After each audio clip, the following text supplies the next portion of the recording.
Thank you for joining us today for a discussion about special considerations in an IEP meeting. This presentation is being hosted and presented by the ESU 13 Special Education Planning Team. The materials for today's presentation were developed collaboratively with the Nebraska Department of Education Special Education IEP Facilitation Cadre and using ESU 13 staff knowledge and expertise.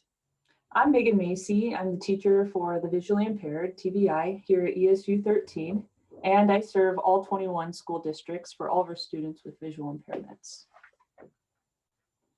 I'm Sarah Peterson. I'm a teacher of the deaf and hard of hearing here at ESU 13, and I'm a coordinator with the Central Western Nebraska Partnership for students who are deaf or hard of hearing based out of ESU 9 in Hastings. Learning objectives. At the end of this presentation, participants will be able to identify the purpose and function for the blind and visual impairment statements and the communication section of the IEP.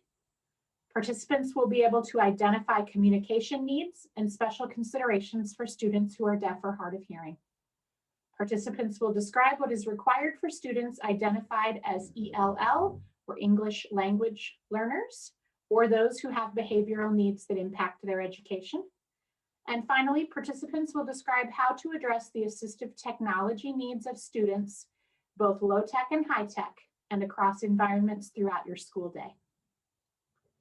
All right, we're on tab 2 or page 2 as it's referred to, and this would be towards the bottom of your IEP on that particular SRS screen.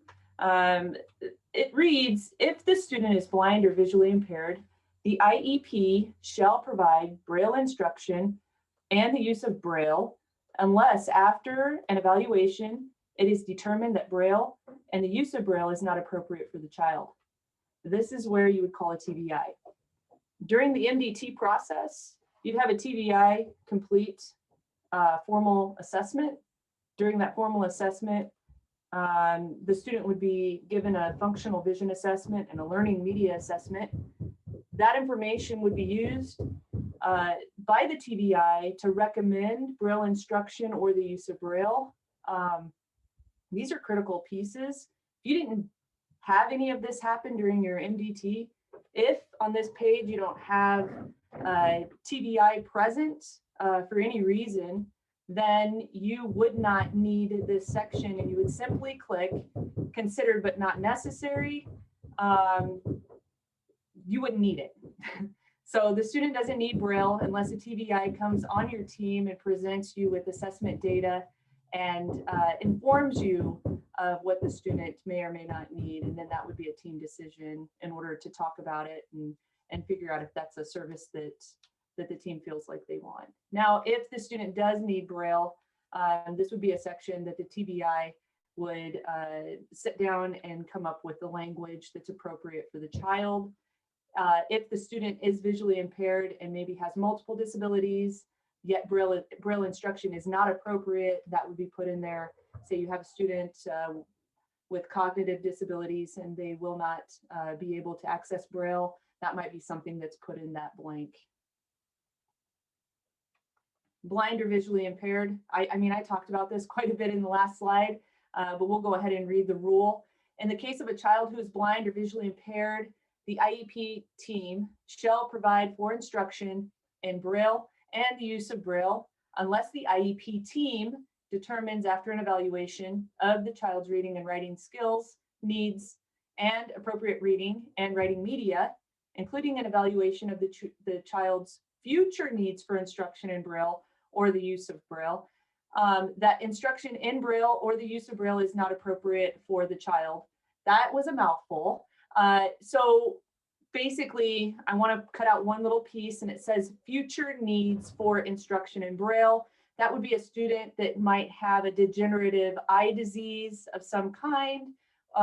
They might need Braille in the future. So we would want to start Braille instruction while they still had their vision here in the present. And again, that would be a team decision as well as the parents would be involved with that. This particular, and I've already talked about this particular testing and assessment is called functional vision assessment and learning media assessment, which again is completed by a teacher of the visually impaired. If you're one of the 21 school districts that the ESU supports. I might be your TBI. There are some school districts that do have their own TBI that could perform these assessments. So MDT and IEP teams for students with visual impairments must include a teacher of the visually impaired.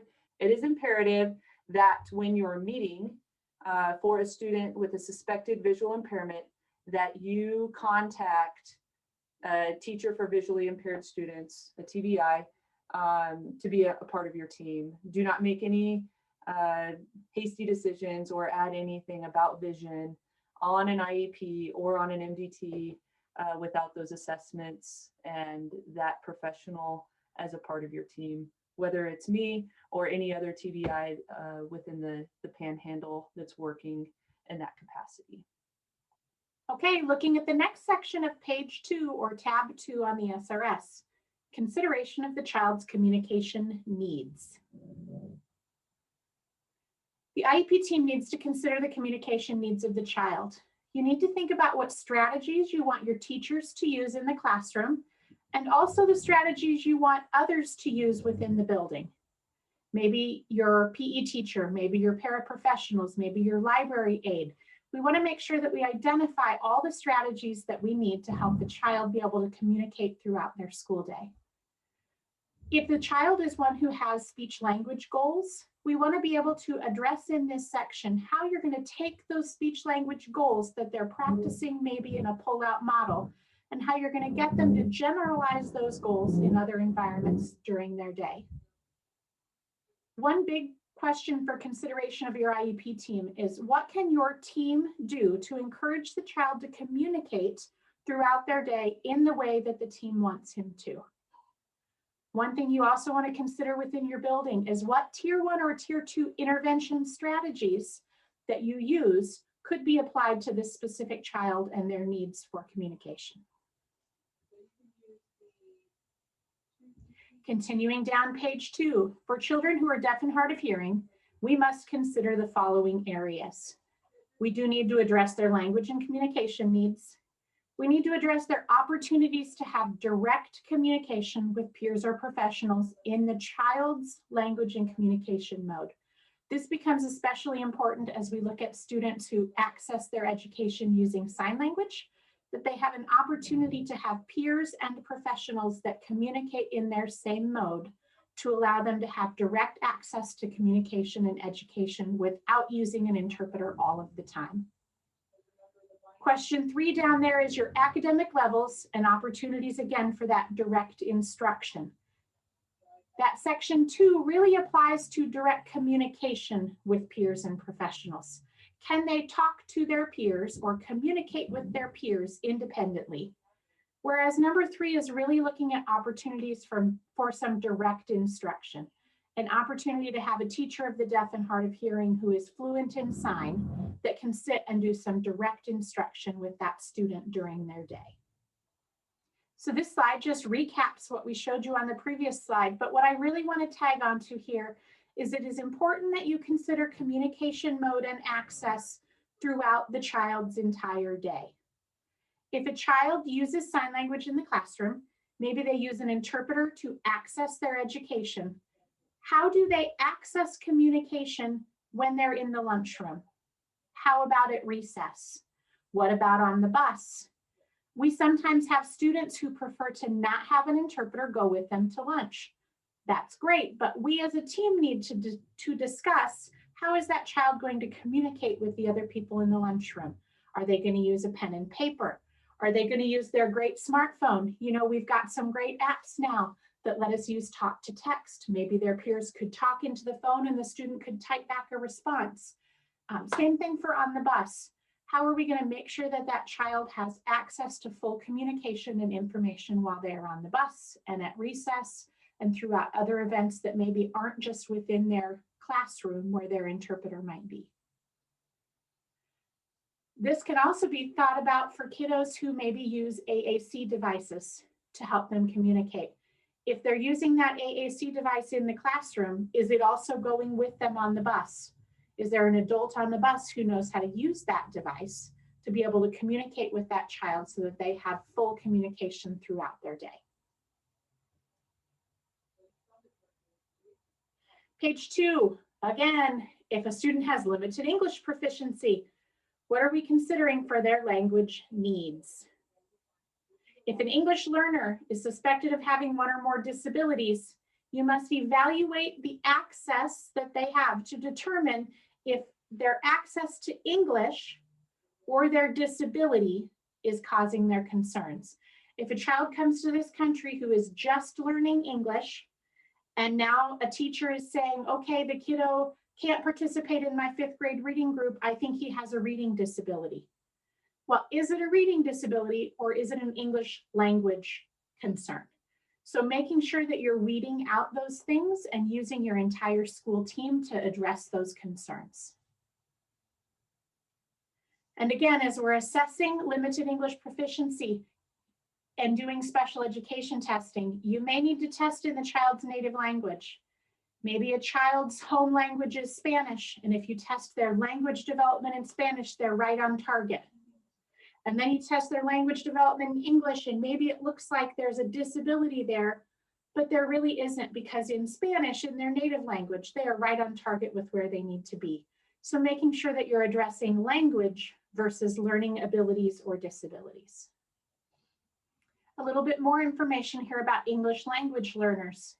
Those same English language proficiency standards are the basis for your annual English language proficiency assessment under ESEA and are required for all English language learners with and without disabilities. Now remember, you may need to address accommodations that can be provided to allow a child access to take that regular ELP assessment. If you can't, maybe you need to be researching some alternate assessments that could be developed or used to assist that student who maybe can't take that regular ELP assessment, even with allowable accommodations. We want to make sure we're giving those students every opportunity that they can to demonstrate the growth and proficiency that they've developed in the English language. There's some guidance down here in this document if you'd like to check that out at the end of this presentation. Continuing on to page 2, we will move on with behavior. If behavior impedes learning, is there consideration of the use of positive behavioral interventions and strategies? If your team has determined that a child's behavior is impeding his or her learning or the learning of his or her peers, it is important that your IEP team sits down and agrees upon some interventions, supports, and strategies that are based on best practice and are peer reviewed. And you need to outline those here in the IEP so that everyone on the IEP team has the same understanding of the process for addressing those behaviors. And also to ensure that if this child were to move to another district, you have documented in this IEP strategies that were working and processes that you were exploring with that child so that the next school district or the next educational placement can help address those behaviors in the same manner.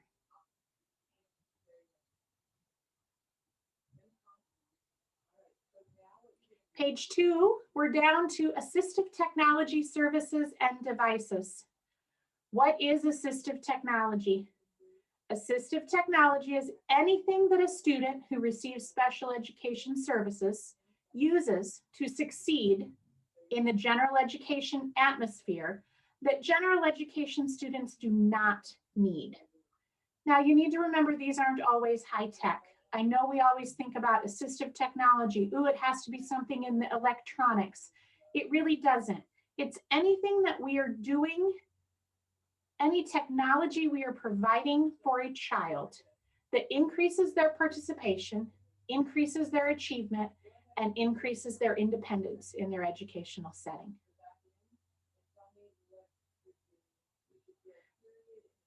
Now we have some distinctions to make here. There is a difference between a device and a service. A device is the thing I'm providing, the item, the piece of equipment, the system, the thing that I'm giving to allow the child better access into their curriculum. Maybe the child struggles to hold a regular pencil. And if I just put a device on it like a pencil grip, they now can hold their pencil correctly and complete their written work as designed by their teacher. Maybe the child needs a Dynavox communication system in order to be able to communicate with their peers. That actual system would be a device that the district is providing. So now services. Services are the assistance from a person that the child needs in order to acquire or use a device to access their education. So now maybe that pencil grip, maybe the child is going to work with an occupational therapist to get the right grip figured out, to know exactly what the child needs in order to be able to use their pencil in the classroom. That actual selection of the right grip is done by a physical therapist or an occupational therapist, and that is a service that is being provided to that student. Maybe the child, going back to our previous example, needed a Dynavox system. Maybe they need to work with a speech language pathologist to select the correct system, work with insurance to purchase a system for home, or work with the special education department to purchase a system to be used at school. But the time that you spend working with that speech language pathologist to determine the need, pick out the purchase or the item that needs to be used, and then training to use that item would be a service that is provided. All right, consider the extracurricular activities. Students may need the AT items, pieces of equipment, systems, modifications to participate in school-related activities with their peers. When we're thinking extracurricular activities, we're thinking student council, maybe after school FFA activities, school play, musicals, participate in the band, things like that. And what type of AT items is the student going to need? Well, if they have low vision, they're going to want their low vision device. If they have a communication issue, they might want a communication device. If they need the FM system for hearing, they might need that device transported or set up that's mobile. A student with vision problems might need just a large print script. All right, we also need to consider access at home for homework assignments and current district learn from home plans. So that's like our COVID planning. What kind of devices are we going to need at home? Is the devices that we're using at school transportable back and forth? Think about the fact that maybe the student is tiny, they're a small student, and maybe they need a large piece of equipment. How are you going to move that back and forth from home to school? Would it be a better idea to purchase two separate systems so that they have one at school and one at home? These are just things to consider. Everybody's going to be different. Everybody's needs are going to be different. And as a team, you'll sit down and make these decisions that work best for your district. What does this student need that his peers do not need? Back to special considerations, the previous slide. In order for me to fully participate as a student with a disability, what is the thing that I need that no one else needs in order to fully participate? If this student moved tomorrow, what would you want his new school to make sure he still had? If you want to make sure that this student can communicate, then you want to make sure you write down that he needs a communication aid. If she is going to a new school and she uses a low vision device, you want to make sure that that's in the IEP as well, and that it moves from home to school, because you know that this student is not able to do any of their homework or access any instruction without that particular device. So that's good for that new school to know. What do you wish you would have known about a new student? Think back. Say, man, you know, when this student came to our school, I really wish that the previous school would have told us about some of these automatic things that they were doing or providing for this student. For example, a slant board. Maybe a student had a slant board at their desk at their old school, and it was never written in an IEP that the student had a slant board. They show up on day one and they're like, where's my slant board? And you're going, read your IEP, there's no slant board. I don't know where your slant board is. So think about those things, those little things.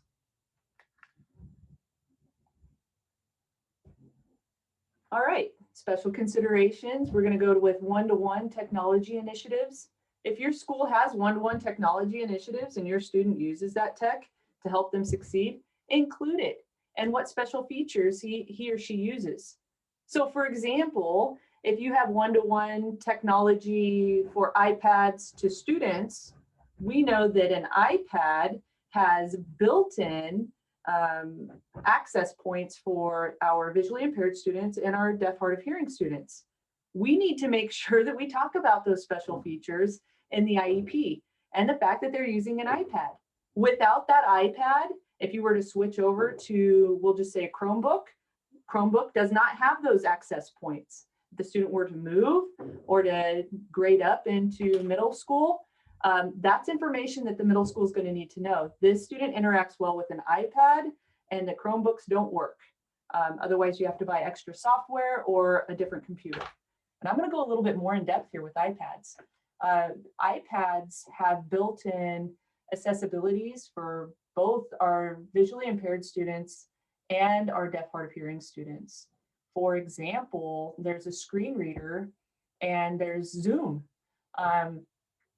My students actually use the screen reader, which is, it reads everything on the screen for you. And that actually replaces some hefty priced software that you would have to otherwise pay for and install on laptops, which is JAWS. If you have one-to-one technology and your technology has accessibilities, just make sure that you talk about those under special considerations. So student uses an iPad and accesses even speech to text, accesses the accessibility features for visually impaired students, Zoom, and then you can just make kind of like a list. Zoom, screen reader, which is voiceover. You can list that out in this area, and the grade level that they go up, or if they were to move to another school, they know that those are the actual things or pieces that this student is using. Those aren't typical. So not every student that has an iPad is using voiceover. Not every student that has an iPad is accessing Zoom. They can see their icons, the student can't. So this is a very special consideration, and that's why you do have to think about that when you're using one-to-one technology. Assistive items provided by the family. There are some items that a student needs to succeed. They need glasses, hearing aids, wheelchairs, all kinds of things, walkers, that a family's insurance will actually provide. Still include these items, but make a statement about where they come from. And then what is the contingency plan when an assistive item provided by the family is no longer working? We got to think about what we're going to do if the wheelchair provided by mom and dad breaks and we don't have that item here at school. What are we going to do about this? Example, Name has corrective lenses that he should wear daily during all activities. These are provided by the family, and the family is responsible for replacing them should they break. Large print reading materials are available to Name when he forgets his glasses. So the contingency here is that if student forgets their glasses, then the contingency is the teacher will provide large print reading materials that day. Here's another example. Name uses a dedicated AAC device that was purchased via the family's insurance. This device belongs to Name's family, and the parents are responsible for sending this device to school each day. A printed version of Name's vocabulary pages are available for use at school should the device break down and need repairs. So that would require a little bit of upfront planning to make sure that you had those things available as needed.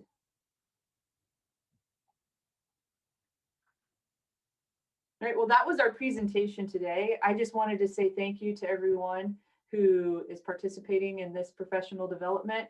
Just remember, you can get credit through ESU 13. All you have to do is fill out the following Google form. This form is linked in the comments below the video.